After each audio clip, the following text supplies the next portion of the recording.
The screen you are staring at right now is a ghost from a 1973 laboratory, haunted by a corporate blunder so massive it reshaped the global economy. Most of the world believes a young Steve Jobs walked into a room, glanced at a monitor, and ruthlessly stole the digital future.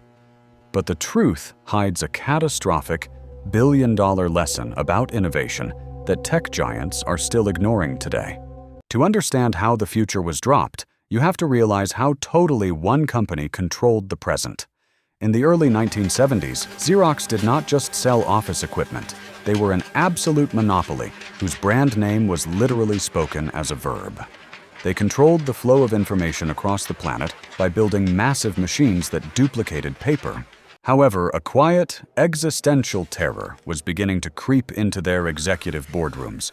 Rumors of a hypothetical paperless office were starting to circulate within the industry, threatening to completely eradicate the need for photocopiers. Terrified of being rendered obsolete by the very computing revolution they saw on the horizon, Xerox leadership made a radical, desperate gamble.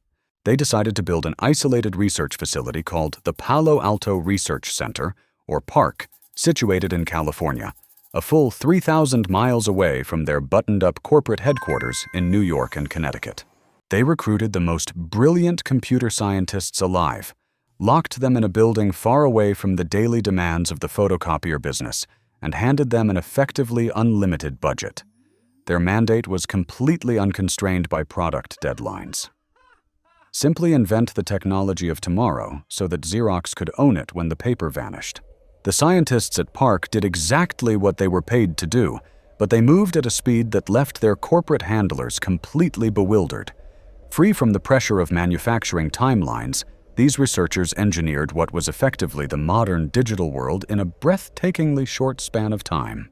By 1973, they had successfully integrated a graphical user interface featuring overlapping windows, clickable icons, and a desktop metaphor into a working machine called the Alto. They perfected the physical computer mouse, established Ethernet networking to connect machines. It was a staggering technological triumph, but it came with a fatal commercial flaw.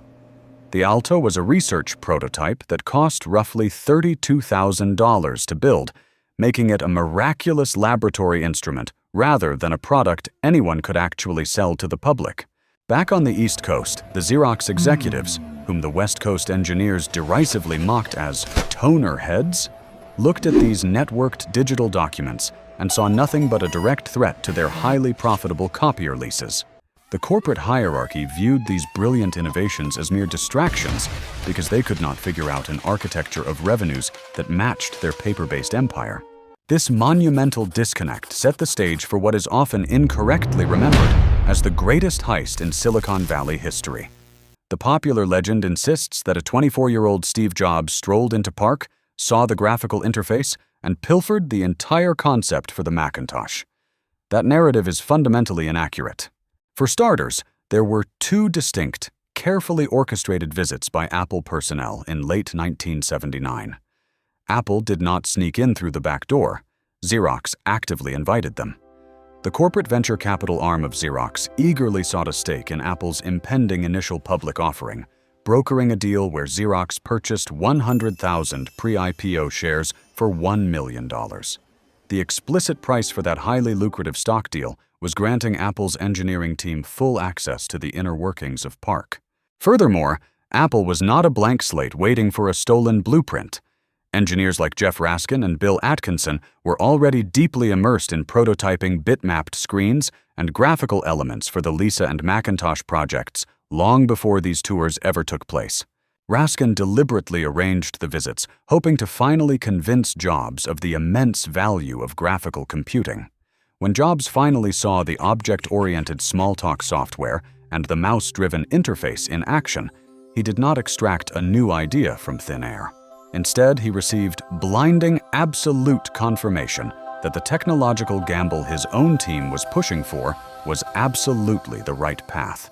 Jobs recognized the mass market potential of what the isolated researchers had built, an intuition that utterly escaped the toner heads running Xerox. While Apple rushed back to Cupertino obsessing over how to manufacture a graphical machine for a fraction of the cost, Xerox continued to stumble over the final, crucial step of innovation: execution. They possessed the greatest technology on the planet, but they lacked the necessary constraints, threat, and vision to translate a gold-plated laboratory experiment into an affordable consumer product. When Xerox finally attempted to commercialize their breakthrough concepts in 1981, they released the Star Workstation. It was an agonizing commercial failure, burdened by a staggering introductory price tag of over $16,000 that made it impossible to penetrate the mainstream market. Apple, conversely, understood that a brilliant invention is useless if regular people cannot afford to buy it. By the time the Macintosh debuted in 1984, Apple had ruthlessly refined the concepts they absorbed, shrinking a $32,000 pipe dream into a mass-market revolution that forever altered how humanity interacts with machines. The devastating hemorrhage of talent from PARC continued as frustrated visionaries left to launch industry titans like Adobe and 3Com, proving that Xerox had repeatedly funded the future without ever figuring out how to sell it. The profound consequences of this disconnect define every single digital interaction you have today. When you drag a digital folder across a screen, when you rely on an Ethernet cable, or when you simply point and click an icon to open a window, you are interacting directly with the ghosts of Palo Alto. Those fundamental paradigms have survived for over 50 years, persisting across laptops, tablets, and smartphones because the foundational architecture conceived at PARC was so unbelievably correct. Yet, the corporate logo stamped on the devices we use to navigate this interface is never Xerox. They constructed the ultimate blueprint for the 21st century, but remained completely trapped by the business model of the 20th. Inventing the future is impressive. Bringing it to millions of people is what changes the world. If you love uncovering the blueprints of our past, hit subscribe and join the community. Your likes help these forgotten stories survive. What retro tech should we sketch next? Let me know in the comments.